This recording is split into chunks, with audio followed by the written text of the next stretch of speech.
It's time to take a look at what's happening around Wyoming for Tuesday, April 8th. I'm Wendy Corr, bringing you headlines from the Cowboy State Daily newsroom, brought to you by Wyoming Community Gas. The choice gas selection period ends on Wednesday, April 23rd. This is your opportunity to select your natural gas provider for the coming year. For more information, visit wyomingcommunitygas.org.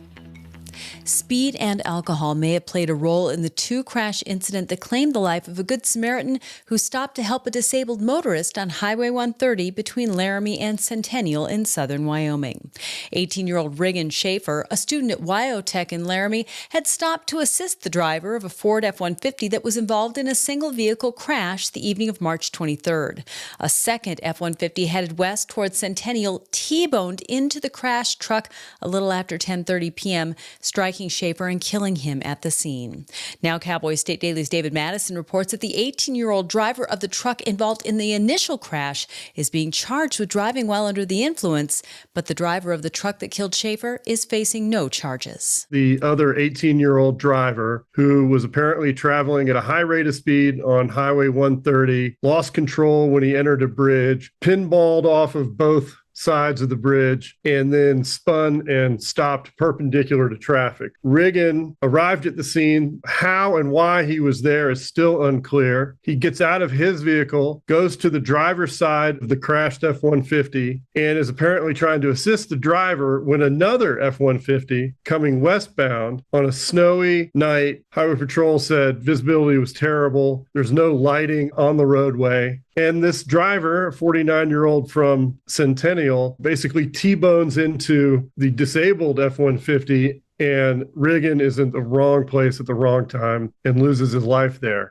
Nathan O'Leary of Sheridan was ticketed for DUI, open container, minor in possession of alcohol, and failure to maintain a single lane of travel. One of Wyoming's most beloved first ladies has died. Sherry Garinger, wife of former Governor Jim Garinger, died on Saturday at the age of 79. She was the Wyoming First Lady from 1995 to 2003.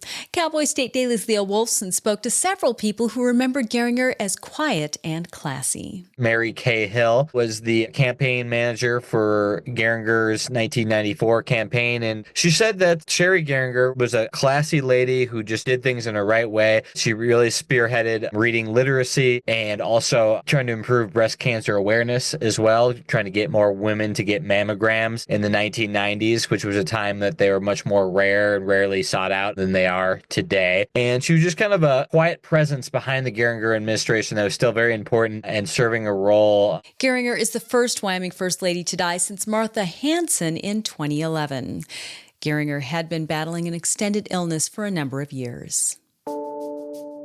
Well, 2 weeks after a local teen was stabbed 5 times and suffered severe injuries, the Casper Police Department has issued an arrest warrant for the alleged assailant. The CPD announced Monday that Casper Circuit Court Judge Kevin Tahiri issued a warrant for Evan Kirkendall's arrest Friday on a charge of aggravated assault. Cowboy State Daily's Dale Killingbeck reports that the March 21st stabbing sent a male teen to the hospital with damage to both lungs and his liver. But affidavits filed by police showed that when they first interviewed Kirkendall, he claimed the stabbing was done in self-defense. When the detective reviewed the video, he saw that the initial contact was that the person that they're seeking just stabbed the victim 2 times, and then they broke through a door and wrestled outside of the house. From what the affidavit is saying, there wasn't really any kind of self-defense, and they're saying that the perpetrator also was calling the victim into the house to say, come on in, like just enticing him to come into the house, and then when he did, he got stabbed. Aggravated assault and battery is punishable by up to 10 years in prison and a $10,000 fine. Well, it's an unprecedented time to be involved in international business due to President Donald Trump's tariffs, and Wyoming's rare earths minerals industry is smack dab in the middle of it all. China placed export restrictions on the quantity of rare earth minerals that can be shipped out of that country last Friday as part of its sweeping response to Trump's tariffs. Cowboy State Daily's Leah Wolfson reports that if the restrictions last, it will cause a significant impact to Wyoming's burgeoning rare earth minerals industry, which could be a positive in the long run. They're looking at it from a very cautiously optimistic perspective. I spoke to Melissa Sanderson, who is a non-executive director at American Rare Earths. American Rare Earths is currently working on a minerals project near Halleck Creek outside Wheatland that the company has previously reported could be the richest rare earth deposit in the world, with an estimated 2.6 billion tons of rare earth minerals there. And even though they're not going to be starting mining until at least 2029, she said if China holds tough on these restrictions, it could be a boon for American rare earth companies. The purpose of Trump's trade war is to help bring jobs and economic opportunities back to America. The American rare earth minerals industry, however, is for the most part not commercially operational yet. That leaves a major question mark as to what China's restrictions will mean in the short term. And now let's take a look at today's weather with Cowboy State Daily meteorologist Don Day. It'll be a mild, albeit windy day across the Cowboy State as a Pacific front comes off the coast of Washington and Oregon, moves through the Idaho Panhandle, then across Montana and northern Wyoming today. Into Wednesday, it will produce a couple of things. First of all, the northern counties of the state today, tonight, and Wednesday will experience a few widely scattered showers and thunderstorms. Nothing to write home about, but there'll be a few showers. The second thing that'll happen is the central and southern parts of the state will see increasing wind. Going to be pretty windy Tuesday into Wednesday across those areas. Behind this front, Wednesday will be a little cooler than a couple of great looking days coming up with mild springtime weather Thursday and Friday. You can get Don's full forecast on the Cowboy State Daily website. I'll be back in just 15 seconds with more news. We're a company seeking to develop a rare earth element mine outside of Wheatland, Wyoming. Rare earth elements are magnet metals, an important industrial input in everything from your cell phone to an F-35 fighter jet. We're trying to bring a domestic supply online so that our country doesn't have to rely on China. Please visit our website at AmericanRareEarths.com. For the second of two young Big Piney men accused of murdering their friend with a bow and arrow, the prosecutor has withdrawn the possibility of the death penalty. Now, neither 19-year-old Rowan Littauer nor 18-year-old Orion Schlesinger will face the death penalty.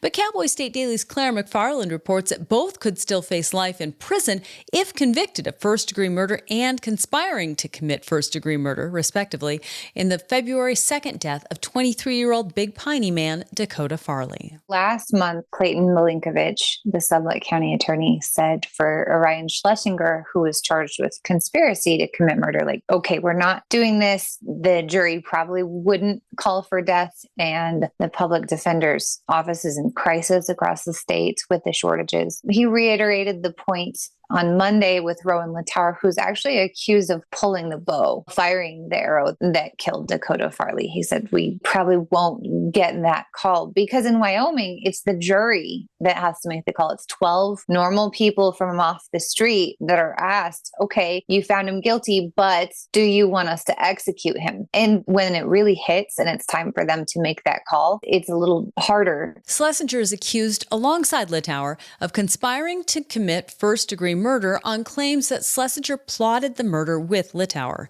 Schlesinger faces one felony theft charge as well on evidence that he stole Farley's gun.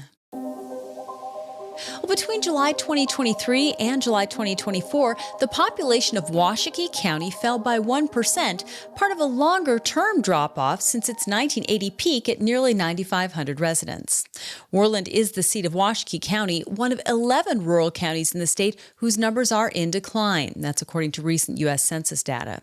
Cowboy State Daily's Zachary Sontag reports that if the decline continues in Washakie and other counties, it could have spiraling impacts. With a daycare center in Lusk, where just as few as a few years ago, they had 10 employees and they were able to provide for over 30 kids in 2 different age groups. Since then, they're down to 2 full-time employees. They can only care for less than 10 kids, and by the end of the year, they plan on closing their doors entirely. If you're a working parent and you can't have a place to take your kid, that means you can't join the job force. You can't get into the job force. The restaurants, the general store, they have had to curtail their hours because they can't attract the employees they need to stay open the hours that the community would like them to. Goshen County Commissioner Michael McNamee said that he continues to hope that young people will come back to Goshen County and want to be a part of what their families have done on their farms and ranches for generations. The discovery of human remains on the muddy banks of a pond in West Valley City, Utah in late March had several families with missing loved ones on edge as they waited for authorities to identify the remains. More remains, including a skull and other bones, were discovered nearby a few days later. Cowboy State Daily's Jen Coker reports that the news spread fast among families of missing people both in Utah and in Wyoming. There was a set of bones found on March 25th just outside of Salt Lake City, about 5 to 6 miles away in a pond. And then a few days later, a second set of bones were found, and this time it was a human remains in a black plastic bag along the side of a road in Brigham City, which is about 60 miles from Salt Lake City. So again, the area is small enough where everybody within the 6 impacted, there's at least 6 people who are missing in that region. This is the reality these families live with. These human remains will be found and they all kind of congregate together and just say, who's it going to be? They've formed this unfortunate family where they're all waiting. And when human remains are announced, their whole lives go on hold and they just wait to see if that's their loved one. For now, the families wait as they share information among each other based on third-hand accounts of brief conversations with detectives. The remains are currently under the jurisdiction of Utah's Office of the Medical Examiner. And nature's harsh side comes into sharp focus in the Blacktail Pond area of Yellowstone National Park. Migrating bison can fall through the ice or get bogged down in the mud, sometimes struggling for hours before they die. But Cowboy State Daily's Mark Hines reports that what's bad news for bison is great news for grizzly bears, wolves, and other carnivores that show up to feed on the massive carcasses. Blacktail Pond in Yellowstone, it's a series of marshes and ponds that's really right near one of the roads there in Yellowstone. And it's kind of a rough spot for bison because they move back and forth as the seasons change through that passage. Inevitably, some of them either get stuck in the mud or fall through the ice in these ponds and they die. And that's bad news for the bison, but it's really good news for creatures like grizzly bears, foxes, wolves, anything that can benefit from that high quality protein that the bison are so, I guess, not graciously, but unfortunately for them, providing for all these other animals. Blacktail Pond is in a highly visible area near the road. So on one hand, that gives early season tourists a chance to admire the migrating bison herds and perhaps catch a glimpse of real life and death struggles.